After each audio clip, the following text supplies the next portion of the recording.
নমস্কার। গল্পকথনের সকল শ্রোতা বন্ধুকে আরও একবার স্বাগত জানাই। বন্ধুরা কেমন আছেন? আশা করি ভালো আছেন, সুস্থ আছেন। আপনাদের কাছে আমার আজকের নিবেদন তারাপদ রায়ের লেখা ছোট গল্প নস্যি। নস্যি শব্দটা স্ত্রীলিঙ্গ। নস্য থেকে নস্যি, নস্য পুংলিঙ্গ, তাই থেকে স্ত্রীলিঙ্গে নস্যি। যেমন নদ ও নদী। ছোট বয়সে আমরা যা কিছু শিখি বা জানি তার সব কিছু ঠিক নয়। হয়তো নস্য, নস্যি, পুংলিঙ্গ, স্ত্রীলিঙ্গের এই ব্যাপারটাও ভুল শিখেছিলাম। যিনি ভুল শিখিয়েছিলেন সেই ষোড়শী পিসির ওপরে কিন্তু আমাদের আস্থা ছিল খুব। শুধু আমাদের কথাই নয়, আমাদের ছোট শহরটার সবাই ষোড়শীদিকে এক নামে চিনত। তখনকার 17-18 বছর বয়সী শ্যামলা একহারা চেহারার মেয়েটিকে সবাই মান্য করত। মান্য করার কারণও যথেষ্ট ছিল।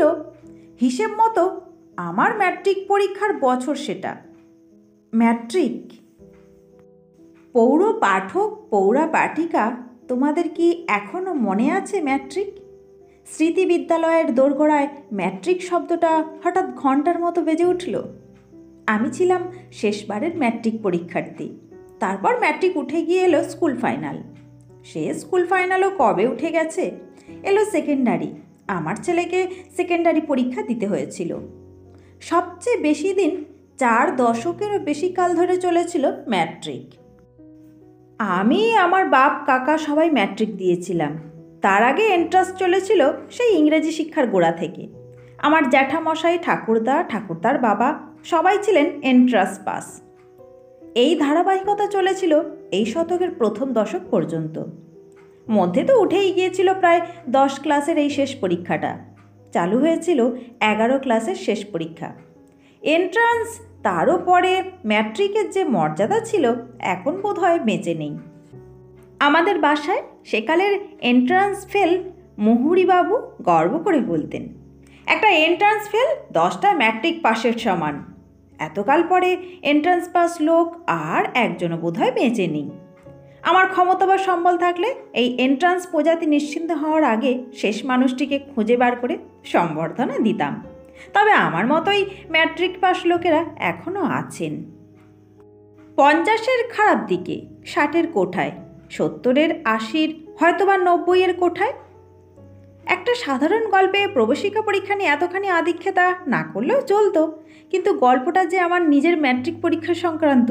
তাছাড়া ইতিহাসটা একটু ঝালিয়ে নেওয়া আজে বাজে গল্পের চেয়ে নিশ্চয়ই খারাপ নয়। সে যা হোক, ষোড়শী পিসির কথায় ফিরি। আমাদের ঠিক 2 বছর আগে ষোড়শী পিসি ম্যাট্রিক পাশ করেছিলেন ফার্স্ট ডিভিশনে, সংস্কৃতি আর ভূগোলে লেটার পেয়ে। ভূগোল তখন ছিল 50 নম্বরের হাফ পেপার। তার মধ্যে 40-এর বেশি পাওয়া সোজা কথা নয়। তাছাড়া সংস্কৃতে লেটার পাওয়াও রীতিমতো অসম্ভব ব্যাপার। সেকালের পণ্ডিত মহাশয়রা সংস্কৃত খাতা খুব কড়া করে দেখতেন। সামান্য অনুস্বর বিসর্গ এক চুল এদিক ওদিক হলে আর রক্ষে নেই। কত ছাত্র সংস্কৃতে ফেল করে ম্যাট্রিক পাশ করতে পারত না তার ইয়ত্তা নেই। তাছাড়া সংস্কৃত তখন আবশ্যিক বিষয় ছিল। হিন্দু ছেলেদের সংস্কৃত আর মুসলমান ছেলেদের আরবি বা ফার্সি বাধ্যতামূলক ছিল, কারণ এগুলো ধর্মভাষা। যেমন ইংরেজি ছিল রাজভাষা, বাংলা মাতৃভাষা। ধর্মভাষা পড়ানোর জন্য সব স্কুলেই কয়েকজন পণ্ডিত ও মৌলভী থাকতেন। পদমর্যাদা অনুসারে হেড পণ্ডিত, ফার্স্ট পণ্ডিত, সেকেন্ড পণ্ডিত, ফার্স্ট মৌলভী, সেকেন্ড মৌলভী ইত্যাদি বলা হতো। তবে সম্বোধন করা হতো পণ্ডিত মশাই কিংবা মৌলভী সাহেব। আমার দাদা পড়তো আমার থেকে 1 ক্লাস ওপরে আর ষোড়শী পিসির 1 ক্লাস নিচে। দাদা 8 থেকে 9-এ উঠতে সব বিষয়ে পাশ করেছিল, তবু সংস্কৃতে 14 পেয়ে সেকেন্ড কলে প্রমোশন পেল। দাদার সংস্কৃতে ভয় ধরে গিয়েছিল। দাদা বাসায় কাউকে কিছু না বলে 9-এ ওঠার পর ভাড়ার ঘর থেকে চুরি করে 1 বোতল কাসুন্দি আর 1 বয়াম আমের আচার দিয়ে হেড মৌলভী সাহেবকে বশ করে। তিনি রাজি হয়ে যান দাদাকে আরবি ক্লাসে নিতে। সে সময় দেখেছি দাদা লুকিয়ে আলিফ, বে, পে, তে, সে এসব কি যেন বিড়বিড় করতো চোখ গোল গোল করে। পরে জেনেছিলাম সেগুলি আরবি বর্ণমালা, কিন্তু দাদার সে স্বাদ পূর্ণ হয়নি। হেডমাস্টার মহাশয় সৎ ব্রাহ্মণের ছেলেকে আরবি নিয়ে পড়তে অনুমতি দেননি। কি যেন বিধিগত কটু বাধা ছিল কোথায়। এ খবর বাসায় পৌঁছালে একটু শোরগোল হয়েছিল, তবে দাদার ব্যাপার স্যাপার ছিল আলাদা। দাদাকে কোনো বিষয়েই কেউ বিশেষ ঘাঁটাতো না, শুধু ঠাকুমা তাকে বলেছিলেন, পশ্চিম বাড়ির সরস্বী তো খুব ভালো সংস্কৃত জানে, তুই তার কাছ থেকে শিখে নে। দাদা গর্জে উঠেছিল, সরস্বী তো শত্রুপক্ষের মেয়ে, তোমার গতবারের কথা মনে নেই? ওর কাছে কি শিখবো? ও ইচ্ছে করে ভুল শেখাবে। দাদা এই কথাগুলো যখন বারান্দায় দাঁড়িয়ে ঠাকুমাকে চেঁচিয়ে চেঁচিয়ে বলছিল, সরস্বী পিসি তখন ওদের বাড়ির জানালার পাশে টেবিলের সামনে এসে খাতায় কি যেন লিখছিলেন। দাদার কথা শুনে একবার মুখ তুলে জানালা দিয়ে দেখে ঠিক করে হেসে আবার লেখায় মনোনিবেশ করলেন। আমি বারান্দায় দাদার পাশেই ছিলাম। দাদার সদ্য ব্যবহৃত শত্রুপক্ষের মেয়ে কথাটি আমার চেনা। কয়েকদিন আগেই এই নামে একটা নতুন বই এসেছে আহমদিয়া লাইব্রেরির শোকেসে। স্কুলে যাওয়ার পথে দাদা আর আমি দুজনেই সেটা দেখেছি। ঢাকা বা কলকাতা থেকে নতুন কোনো বই এলে প্রথম কিছুদিন সেগুলো কাঁচের শোকেসে রাখা হতো। খালধারের বইয়ের দোকানগুলোর পাশ দিয়ে স্কুলে যাতায়াতের পথে আমরা সেগুলো খুঁটিয়ে দেখতাম। এখনও সরস্বী পিসির কথাই শুরু হলো না, শত্রুপক্ষের ব্যাপারটা যথাসময়ে বলা যাবে। সরস্বী পিসি যেবার ম্যাট্রিক পাশ করলেন, সে বছর আমাদের শহরের মাত্র 5 জন ম্যাট্রিকে ফার্স্ট ডিভিশন পেয়েছিল। তার মধ্যে সরস্বী পিসি একা মেয়ে। শুধু তাই নয়, আমাদের শহরে অনেক কালের মধ্যে মাত্র 2টি মেয়ে ফার্স্ট ডিভিশন পেয়েছিল। তার একজন ওই সরস্বী পিসি, আর অন্যজন সরস্বী পিসিরই দিদি অতসী পিসি। ম্যাট্রিক পাশ করার পর আমাদের তখন খুব অল্প বয়স, অতসী পিসির বিয়ে হয়ে গিয়েছিল। এখনও একটু একটু মনে পড়ে, বিয়ের বাসর ঘরে অতসী পিসির বর হেঁড়ে গলায় এখনই উঠিবে চাঁদ আধো আলো আধো ছায়াতে গেয়েছিলেন। এসব অনেককাল আগেকার কথা। এত বছর পরে অত অল্প বয়সের কোনো কিছু মনে থাকার কথা নয়, কিন্তু কেমন যেন মনে পড়ে। সেদিন খুব ঘন জ্যোৎস্না উঠেছিল। বাসর ঘরের সামনের উঠোনে একঝক কাঠচাপা গাছের ফুল পাতা মাখামাখি হয়ে গিয়েছিল চাঁদের আর হ্যাজাকের আলোয়। অতসী পিসিমার বাসর ঘর হয়েছিল আমাদের দালানের সবচেয়ে বড় ঘরটায়, যে ঘরটায় আত্মীয় স্বজন এলে থাকতেন। তখন আমাদের ওখানে এরকমই হতো। পাড়ায় একটা বিয়ে পৈতে অন্নপ্রাশন হলে ব্যাপার হতো আশপাশের বেশ কয়েকটা বাড়ি মিলে। বিয়েটা হতো নিজের বাড়িতে, বরযাত্রীরা উঠত অন্য এক বাড়িতে, বাসরঘর হয়তো আর এক বাড়িতে, যেখানে ভালো খালি ঘর আছে। আমাদের পাশাপাশি বাড়ি। সরস্বী পিসিদের বাড়ির চলতি নাম ছিল পশ্চিম বাড়ি। লাগোয়া পাশের বাড়ি আমাদের, সেই অর্থে বাড়ির পরিচয় হওয়া উচিত পূর্বাড়ি নামে, কিন্তু কোনো অজ্ঞাত কারণে আমাদের বাড়ি হলো দক্ষিণ বাড়ি, এবং ততোধিক অজ্ঞাততর কারণে পূর্ব বাড়ি নামে কোনো বাড়ি ছিল না, এমনকি উত্তর বাড়িও ছিল না। এ নিয়ে কারোর মনে কখনো কোনো সংশয় দেখা গিয়েছিল বলে শুনিনি। আরও অনেক কিছুর মতোই এসব আমার জন্মাতক মেনে নিয়েছিলাম।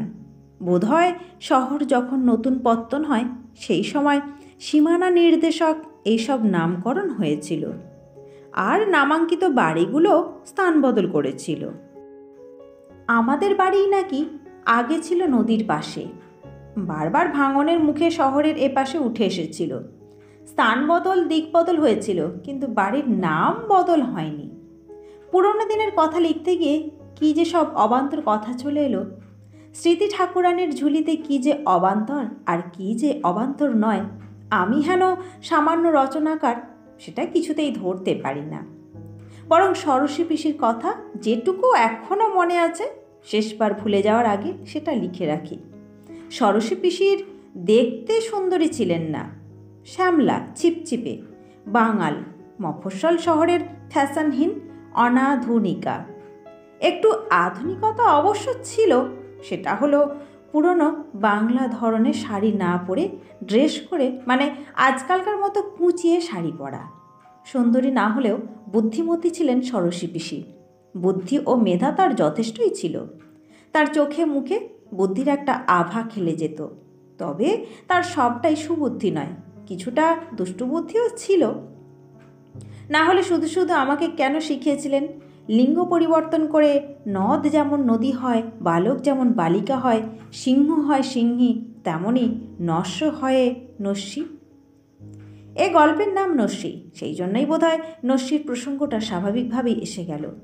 আমাদের সেই বাল্যকাল, সেটা ছিল নস্য বা নস্যির সুবর্ণযুগ। নস্যির দোকান যত্রতত্ত্ব, যে কোনো দোকানে নস্যি। নস্যি বা কত রকম, পরিমল, রোজ, তার কত রকম গন্ধ।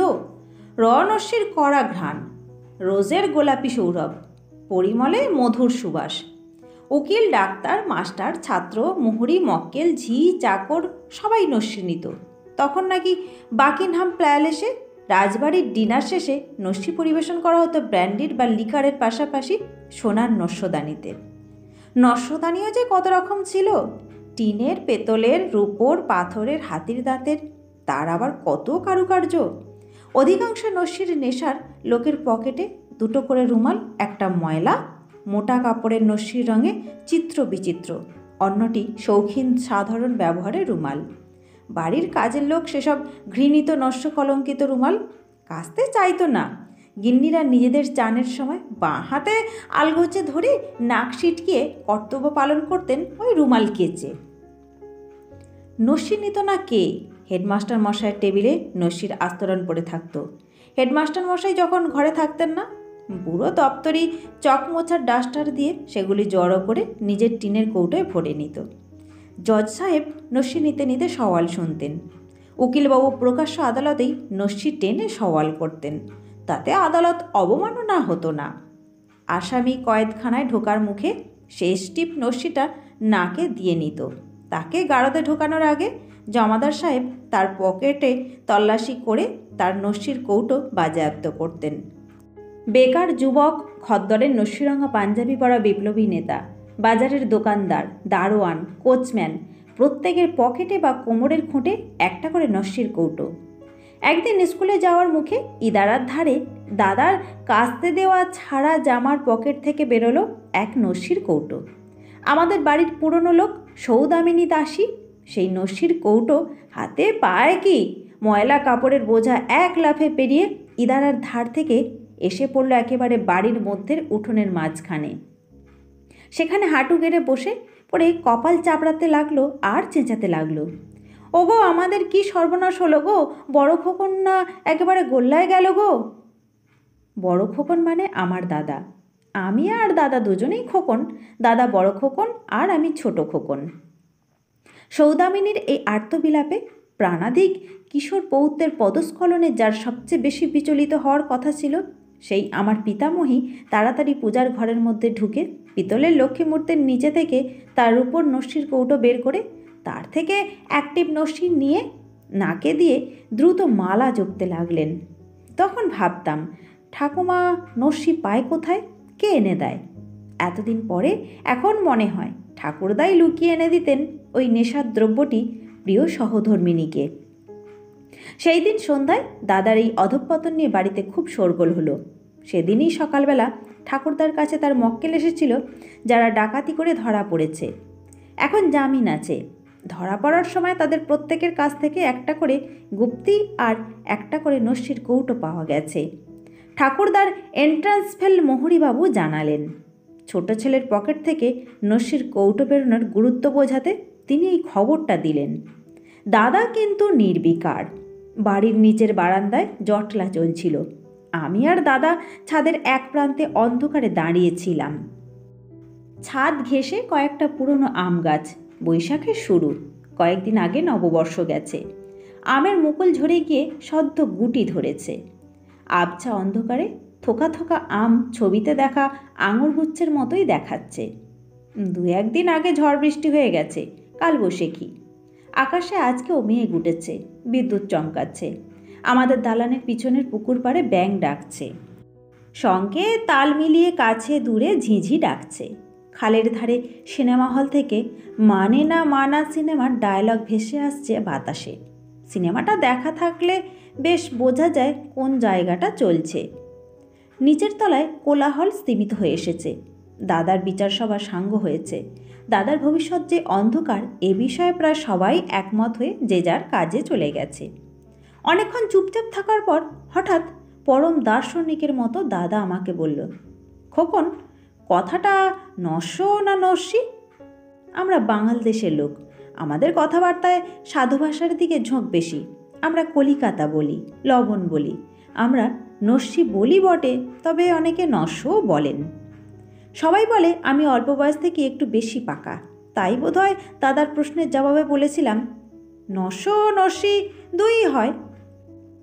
দাদা আমার কথায় গুরুত্ব দিল না, তার বদলে বলল, ষোড়শীর কাছ থেকে একবার জেনে নিস তো, এবছরের ঝগড়া লাগার আগেই জেনে নিস। ষোড়শী পিসিদের পশ্চিম বাড়ি আর আমাদের দক্ষিণ বাড়ির মধ্যে একটা বছরকার ঝগড়া ছিল। প্রতি বছরেই ঝগড়াটা হতো। ঝগড়াটা চলতো পুরো গ্রীষ্মকাল জুড়ে। তারপর আষাঢ়ের শেষে কিংবা শ্রাবণের গোড়ায় যখন যমুনা নদীর বেনো জল শহরের মধ্যে খাল ভাসিয়ে রাস্তা ডুবিয়ে আমাদের উঠোনের মধ্যে ঢুকে যেত, তখন এই দুটো বাড়ি খুব কাছাকাছি চলে আসতো। বিনা মীমাংসায় 1 বছরের মতো বিবাদ মুলতবি থাকতো। একই ডিঙি নৌকায় ষোড়শী পিসিরা আর আমরা স্কুলে যেতাম, যতদিন না স্কুলের ক্লাস করে জল ঢুকে স্কুল বন্ধ হয়ে যেত। মক্কেলের ঢাকাই নৌকায় করে আর সকলের সঙ্গে আদালতে যাওয়ার পথে ষোড়শী পিসিমার বাবাকে ঠাকুরদা তার সেরেস্তায় নামিয়ে দিতেন। ইতিহাসটা সংক্ষিপ্ত করে বলি, দুটো পাশাপাশি বাসা, মধ্যে একটা নড়বড়ে টিনের বেড়া রয়েছে। বেড়ার শেষ মাথায় একদম সীমান্তে একটা আম গাছ, খুব পুরনো বুড়ো আম গাছ। এই গাছটা নিয়েই যত বিপত্তি। গাছটার দুটো নাম। আমাদের দক্ষিণ বাড়িতে এই গাছটাকে বলা হতো লালবাগের আম গাছ। কবে সেই সম্রাট পঞ্চম জর্জ নাকি মহারানী ভিক্টোরিয়ার আমলে ঠাকুরদার দাদা তার ছেলেবেলায় গরমের ছুটিতে মামার বাড়ি লালবাগে বেড়াতে গিয়ে ফেরার সময় এক ঝুড়ি খুব মিষ্টি আম নিয়ে এসেছিলেন। সেই আমেরই একটা আঁটি থেকেই গাছ হয়েছিল। বেশ কয়েক বছর পরে যখন প্রথম ফল এলো, সেই আম পাকলে পরে খেয়ে সবারই সেই লালবাগের আমের কথা মনে পড়েছিল। যদিও এর আঁটিতে অল্প একটু টক ছিল, আর লালবাগের আম ছিল নিখুঁত মধুর। ওদিকে ওই একই আম গাছের নাম ছিল ষোড়শী পিসিদের পশ্চিম বাড়িতে কলমি আম গাছ।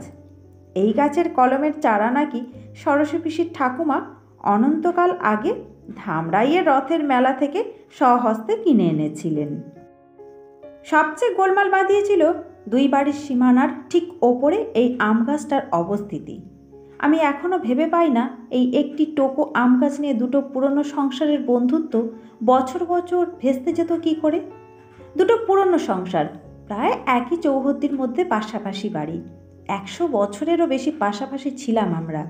যদিও স্বজাতি নই, আমরা ব্রাহ্মণ, ষোড়শী পিসিরা বৈদ্য। আমাদের দুই বাড়ির মধ্যে আত্মীয়তার অভাব ছিল না। ষোড়শী পিসি, অতসী পিসি দুই বোনকেই দেখেছি ভাইফোঁটায় বাবাকে ফোঁটা দিতে। ষোড়শী পিসি অতসী পিসিদের যখন পাত্রপক্ষ দেখতে আসতো, ওদের চুল বেঁধে দিতেন আমার মা সেকালের ফ্যাশনে, মাউন্ট করা স্টাইলে। ওরা মাকে বৌদি বলতেন। বয়সের ব্যবধান থাকা সত্ত্বেও আমার মার ছোটোখাটো রঙ্গ তামাশা ছিল এই দুই বোনের সঙ্গে। ষোড়শী পিসিদের আমরা যে পিসি বলতাম, ওরা যে মাকে বলতেন বৌদি, এবং এ বাড়ি ও বাড়ির সব সম্পর্কই যে এই ছকের অধীন ছিল, তার কারণ অবশ্য আমাদের ঠাকুরমা।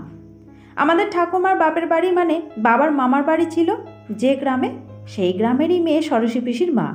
ঠাকুমার চেয়ে বয়সে বছর 15 ছোট। ঠাকুমা পাল্টি ঘর দেখে সম্বন্ধ করে পাশের বাড়ির বউ করে এনেছিলেন গ্রামের মেয়েটিকে। কি যেন নাম ছিল ষোড়শী পিসির জননীর? ঠাকুমা ডাকতেন হরি বলে।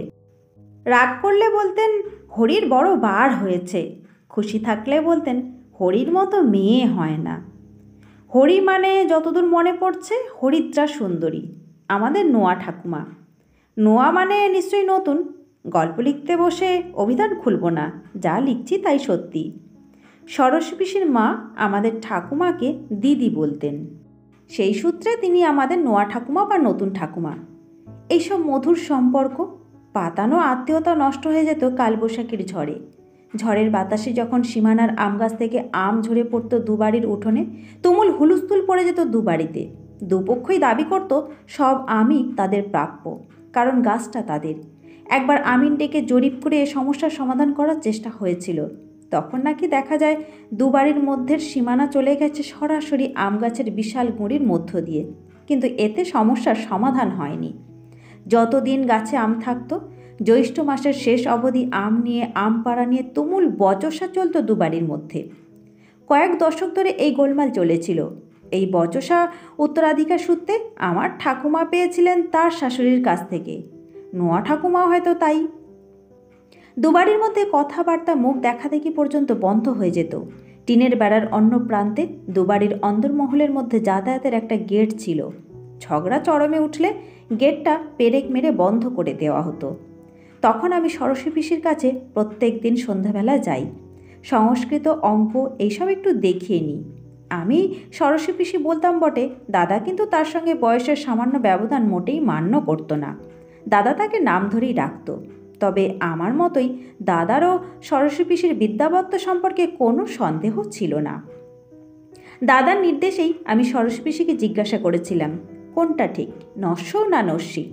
ষোড়শী পিসি যখন বললেন নস্যি নস্য একই শব্দ, পুংলিঙ্গ আর স্ত্রীলিঙ্গ, সেটা দাদাকে জানাতে দাদা বলল, ষোড়শী বানিয়ে বাজে কথা বলছে, ডিকশনারি একবার দেখিস তো। ডিকশনারি দেখে কিন্তু কোনো উপকার হলো না। আমাদের একটা পুরনো পাতা ছেঁড়া ছাত্রবোধ অভিধান ছিল। হর্ষইয়ের আগে এবং হয়ের পরে সব শব্দ সেই বইয়ের থেকে নিশ্চিহ্ন হয়ে গিয়েছিল। ন অবশ্য মাঝামাঝি জায়গায় অক্ষত অবস্থাতেই ছিল। সেখানে পাওয়া গেল নস্য মানে নস্যি, নস্যি মানে নস্য। আমাদের বাসায় একটা বড় অভিধান অবশ্য ছিল, খুব সম্ভব সুবলচন্দ্র মিত্রের কিংবা জ্ঞানেন্দ্র মোহনের, কিন্তু সেটা কাকার হেফাজতে। কাকা কলকাতায় থাকেন। যাওয়ার সময় ভালো করে বাঁধিয়ে কাঁচের আলমারিতে তালা দিয়ে রেখে গেছেন। ঠাকুরদার কাছারি ঘরের আইনের বইগুলোর মতো লাল চামড়া দিয়ে বাঁধানো, গায়ে সোনালি অক্ষরে লেখা বাংলা ভাষার অভিধান এবং তার সঙ্গে কাকার নিজস্ব সংযোজন, বিনা অনুমতিতে ব্যবহারের নিষেধ। সুতরাং নস্য এবং নস্যির পার্থক্য জানা হলো না। দাদার মনে একবার সন্দেহ হয়েছিল শব্দটা বোধহয় আরবি। হেড মৌলভী সাহেবকে গিয়ে এ বিষয়ে প্রশ্ন করায় তিনি দাদাকে ঠাস করে গালে একটা চর কষিয়ে দিয়েছিলেন। অল্প কিছুদিন আগেই তিনি অপদস্থ হয়েছেন দাদাকে ছাত্র বানাতে গিয়ে। এখন এই নস্যি শব্দের উৎপত্তিসূচক প্রশ্নটি তার কাছে যথেষ্টই অবমাননাকর মনে হয়েছে। তাছাড়া তিনি নিজে একজন নামকরা নস্যিখোর। সারাদিন দু আঙুলে নাকে নস্যি গুঁজে যান। তার দাড়িতে আলখাল্লার মতো লম্বা পিরানে নস্যির ছড়াছড়ি। দাদা কিন্তু রাগ করল না, দুঃখ পেল না মৌলভী সাহেবের আচরণে, বরং এই এক চরে দাদা নিজে থেকে এই নস্যি নেয়া ছেড়ে দিল। আমাদের দালানের বারান্দায় পূব দিকে মুখ করে জোরে ছুঁড়ে ফেলে দিল সেই নস্যির কৌটো। দাদার নস্যির কৌটোটা ছিল একটু অন্য রকমের, চৌকো আকারের গ্রামাফোন পিনের খালি কৌটো, যার ওপরে সেই ভুবন বিখ্যাত সঙ্গীত পিপাসু কুকুর ও গ্রামাফোনের চোঙার ছবি। আগের গোলটিনের কৌটোটা সেদিন আবিষ্কার হওয়ার পরে বাজেয়াপ্ত হওয়ায় দাদা তারপর থেকে এই কৌটোটাই ব্যবহার শুরু করে। এটার সুবিধা এই যে এর বিসদৃশ আকারের জন্য এটাকে নস্যির কৌটো বলে হঠাৎ সন্দেহ করা কঠিন। দাদার মনে কি ছিল জানি না। ভর সন্ধে দালানের বারান্দায় দাঁড়িয়ে দাদা সজোরে কৌটোটা উঠোনের ওপর দিয়ে ছুঁড়ে দিল। ওপারে জানালার ধারে তন্ময় হয়ে বসে ষোড়শী পিসি লণ্ঠনের আলোয় লেখাপড়া করছিলেন। কি করে যে কি হলো, সেই কৌটো কোনাকুনি জানালা দিয়ে ঢুকে লাগলো ষোড়শী পিসির ডান চোখের ঠিক ওপরে। তারপর একেবারে যাকে বলে রক্তারক্তি কাণ্ড। ষোড়শী পিসির ডান ভুরুর ওপর কেটে গিয়েছিল। ঠিক কতটা কেটে গিয়েছিল বলা কঠিন, কারণ আমাদের বাড়ি থেকে কেউই সেটা দেখতে যায়নি বা খোঁজ নিতে যায়নি। সেই সন্ধ্যায় হাত পা ছুঁড়ে ষোড়শী পিসির আর্তনাদ, ষোড়শী পিসির হাত ছোঁড়ার ফলে টেবিল থেকে হ্যারিকেন লণ্ঠনটি পড়ে গিয়ে ভেঙে যাওয়া, কিঞ্চিত নিস্তব্ধতা, তারপর হই হট্টগোল, চিৎকার চেঁচামেচি। শুধু থানা পুলিশ হয়নি, তবে সেদিন আমরা টু শব্দটিও করিনি, করার উপায়ও ছিল না। শুধু ঠাকুমা গোপনে দাদাকে শহরেরই অন্য এক পাড়ায় ঠাকুমার এক দুঃসম্পর্কের বোনের বাড়িতে চালান করে দিয়েছিলেন। আম পাকার মরশুম চলছে সেটা। এর আগে কয়েকদিন ধরেই দুবাড়িতে ওই লালবাগি তথা কলমি গাছের আম নিয়ে অষ্টপ্রহর খিটিমিটি গালাগাল বাঘ বিতণ্ডা চলছিল। আজ দাদার নস্যির কৌটো ছোঁড়ায় এবং তজ্জনিত ষোড়শী পিসির আঘাতে ব্যাপারটা চূড়ান্ত পর্যায়ে পৌঁছালো। পুরো গ্রীষ্মটা এই রকম গেল, ওই একই ধারাবাহিকতায়। তারপর একদিন গাছের শেষ আমটি ফুরলো। এরই মধ্যে একদিন অম্বুবাচীর শেষ দিন, শেষ রাতে শহরবাসী হঠাৎ ঘুম ঘুরে বিছানায় জেগে উঠে শুনতে পেল শোঁসো শোঁসো শব্দ। সম্বৎসর যেমন হয়, যমুনার জল তোড়ের মুখে শহরের পাশের ছোট নদী ছাপিয়ে শহরের ভেতরের খালের মধ্যে ঢুকছে, তারই উচ্ছ্বাস। এক সপ্তাহের মধ্যে বেনজল রাস্তাঘাট পুকুর সব একাকার করে দিয়ে শহরের ভেতরে ঢুকে পড়ল। আমাদের বাড়িগুলো ছিল ডাঙা জমিতে। নাবাল জমির উঠোন ডুবিয়ে প্রথম দিন ষোড়শী পিসিদের উঠোনে, তারপর দিন আমাদের উঠোনেও জল ঢুকে গেল। প্রথমে পায়ের পাতা ডোবা জল, তারপর আধ হাঁটু, হাঁটু শেষ পর্যন্ত আধ কোমর জল। তবে জলের দেশের লোক আমরা। আমাদের ঘর দালানের ভিটে এত উঁচু করা হতো যে কখনোই শোয়ার ঘরের মধ্যে জল ঢুকতো না। গোয়াল ঘর, ভাঁড়ার ঘর, ঢেকি ঘর এসবের ভিটে উঁচু হতো না, এসব ঘরে জল ঢুকে যেত। ষোড়শী পিসিদের একটা দুধের গাই আর বাছুর ছিল। আমাদেরও দু একটা গরু ছিল। গোয়াল ঘরে জল ঢুকতেই আমাদের গরুগুলোর সঙ্গে বিনা বাক্য ব্যয়ে ষোড়শী পিসিদের গাই বাছুর আমাদের বাইরের বারান্দায় স্থানান্তরিত হলো। ষোড়শী পিসির বাবা দেলদুয়ারের গজনভিদের সদস্যের স্থান নায়েব ছিলেন। তার এক প্রজা বর্ষার ফল একধামা অম্লমধুর নটকা দিয়েছিল, তার অর্ধেক আমাদের বাড়িতে এলো। ইতিমধ্যে বর্ষার জলের তোড়ে দুবাড়ির ভেতরের দরজা আবার খুলে গেল। ষোড়শী পিসিদের রান্নাঘরের বারান্দায় অল্প জল উঠেছিল। একদিন সন্ধ্যার দিকে নোয়া ঠাকুমা সেই বারান্দা থেকে একটা বড় বেতের ধামা চাপা দিয়ে একটা বেশ বড়, অন্তত ৩-৪ সের কাতলা মাছ ধরে ফেললেন। বর্ষার জলে মিউনিসিপ্যালিটির পুকুর উপচে সব বড় বড় মাছ বেরিয়ে গিয়েছিল। এটা তারই একটা। সেদিন রাতে আমাদের বারান্দায় রীতিমতো ফিস্ট হলো। অনেকদিন পরে পেতলের ডুম লণ্ঠনটা মেজে ঘষে বারান্দায় টানায় ঝুলিয়ে দেওয়া হলো। সারা সন্ধ্যা ধরে তার আলো তুলতে লাগলো উঠোনের জলে। সামান্য আয়োজন, খিচুড়ি, 2 চামচে করে খাঁটি গাওয়া ঘি আর কাতলা মাছ ভাজা। স্পেশাল আইটেম ছিল কাতলা মাছের কাটার ঝাল চচ্চড়ি।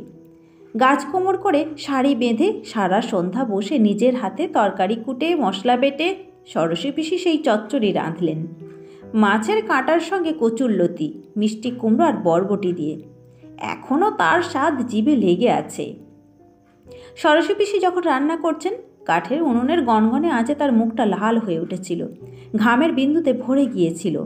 হঠাৎ দেখি ঠাকুমা একটা ভিজে গামছা নিয়ে মুখটা মুছিয়ে একটা লণ্ঠন তুলে মুখটা খুব ভালো করে নিরীক্ষণ করলেন। অবিবাহিতা কুমারী মেয়ে, সেই যে নস্যির কৌটোর আঘাত লেগেছিল, কোথাও খুঁত হয়ে গেল নাকি? এইভাবে দিন চলে গেল, মাস বছর, এখন মনে হয় যেন যুগের পর যুগ। দাদা একাই যে নস্যির কৌটো ছুঁড়ে ফেলে দিয়েছিল তা নয়, অনেকেই নস্যি নেওয়া ছেড়ে দিল। সদর হাসপাতালের বড় ডাক্তার মেজর মফিজুল্লাহ সাহেব নিজেই নাকি নস্যি নিয়ে ক্যান্সার হয়ে মারা গেলেন। নস্যি রমরমা চলে গেল। অনেকে টেক্কা বিড়ি খাওয়া আরম্ভ করলেন, নীল সুতো দিয়ে বাঁধা ছোট ছোট কড়া বিড়ি। পয়সাওয়ালা কেউ কেউ কচি সিগারেট ধরলেন। নস্যির যুগ শেষ, কিন্তু আমার গল্প এখনও একটু বাকি আছে। আমার ম্যাট্রিক পরীক্ষার সঙ্গে জড়িত ঘটনাটা। আমাদের ওই ছোট শহরেও মেয়েদের একটা আলাদা কলেজ ছিল। সেই কাদম্বিনী গার্লস কলেজ থেকে ষোড়শী পিসি সদ্য আইএ পরীক্ষা দিয়েছে। অল্প কয়েকদিন পরেই আমার ম্যাট্রিক পরীক্ষা। পরীক্ষার অল্প দিন আগে বুঝতে পারলাম পড়াশোনা যা হয়েছে ঠিক আছে, কিন্তু পরীক্ষার আগে একবার ভালোভাবে ঝালাই করে নিতে না পারলে সুবিধে হবে না। তবে সেজন্য এখন যা সময় আছে তাতে রাত জাগা দরকার। কিন্তু চিরকালই আমি খুব ঘুম কাতুরে। সন্ধে 8:30 বাজতে না বাজতে আমার চোখে ঘুম বুজে আসে। ষোড়শী পিসির কাছে গেলাম। এক নিমেষে এই সমস্যার সমাধান করে দিলেন তিনি। বললেন, তুই মন্টুদার দোকানে চলে যা, 2 পয়সার নস্যি কিনে নিয়ে আয়। অ্যাক্টিভ নস্যি নাকে দিলে সারা রাত ঘুম আসবে না। আমি কিঞ্চিত সন্দেহ ও সংস্কারাচ্ছন্ন চোখে তাকাতে ষোড়শী পিসি বললেন, কোনো দোষ হবে না, আমিও তো বাবার ডিবে থেকে পরীক্ষার আগে নস্যি নিয়ে রাত জাগি। আমি তখন একটা নতুন অসুবিধের কথা বললাম, নস্যি রাখার কৌটো তো আমার নেই। ষোড়শী পিসি কী ভেবে একটু ঠোঁট টিপে হেসে বললেন, আমার কাছে একটা কৌটো আছে, সেটাই তোর হয়ে যাবে। এই বলে ষোড়শী পিসি তার পড়ার টেবিলের ড্রয়ার খুলে একটা কৌটো বার করে দিলেন, দাদার ছুঁড়ে মারা সেই গ্রামাফোন পিনের চৌকো কৌটোটা। একটু পরে কৌটোটা নিয়ে কাছারির মোড়ে মন্টুদার দোকানে গেলাম নস্যি কিনতে। নস্যির তখন বেশি বিক্রি বাটা নেই। কৌটোর নিচে সামান্য তলানি পড়ে আছে।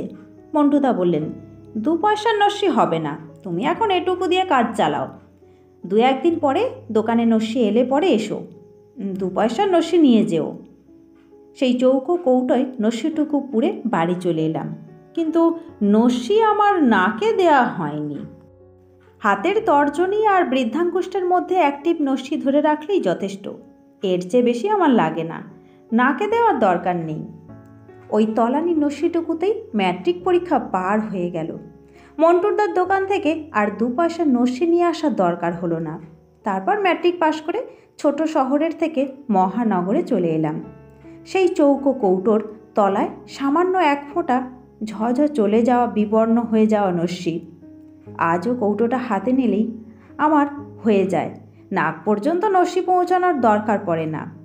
ইন্টারমিডিয়েট, বিএ, এমএ, চাকরির পরীক্ষা ওই একই নস্যি ভরসা করে পার হয়ে গেলাম। তারও পরে 30-40 বছর হয়ে গেল, নস্যির কৌটোটা কিন্তু এখনও হারায়নি। একটু চেষ্টা করলেই দেরাজে না হয় আলমারিতে খুঁজে পাব পুরনো দমড়ানো কৌটোর গায়ে অস্পষ্ট হয়ে আসা কবেকার কুকুর আর চোঙার ছবি। আপনারা শুনছিলেন তারাপদ রায়ের লেখা গল্প নস্যি। গল্পটি কেমন লাগলো কমেন্টস করে জানাতে ভুলবেন না। আর যদি ভালো লাগে তো ভিডিওতে একটা লাইক দেবেন। সকলে খুব ভালো থাকবেন। ধন্যবাদ।